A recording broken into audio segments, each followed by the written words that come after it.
Remember to subscribe to our YouTube channel at NDN Nigeria. Click on the subscribe button and be the first to get notifications. Environmental issues and promoting actions to protect the planet was celebrated last Tuesday with the theme Our Power, Our Planet, calling for joint efforts to triple electricity through renewable energy by 2030.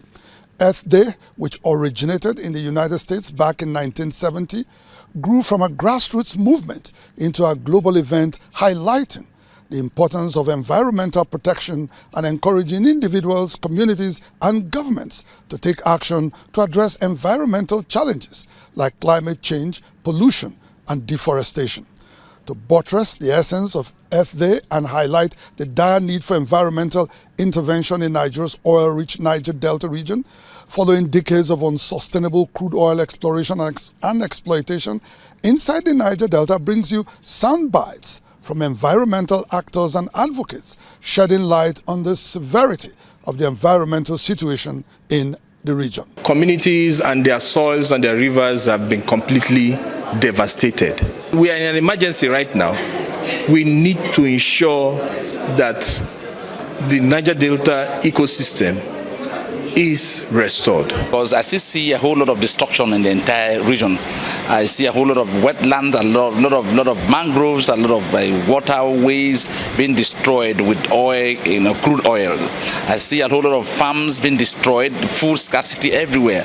And I had thought that by now the governments at all levels would have taken it very seriously, because in the near future we are going to be faced with very terrible situations of hunger, starvation, and I think that is what we shouldn't allow ourselves to get into.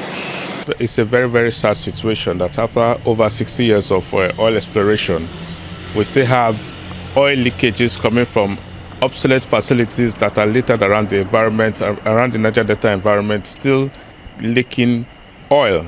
Oil has spoiled, has destroyed the entire ecosystem, has destroyed the livelihoods of the people. You can't be talking about restoration when you are actually continuing with destruction.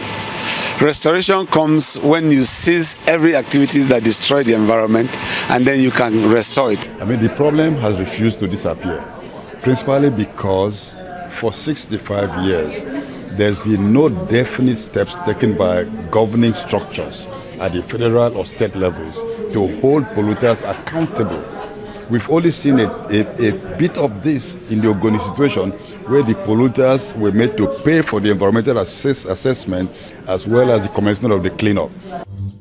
Inside the Niger Delta. Well,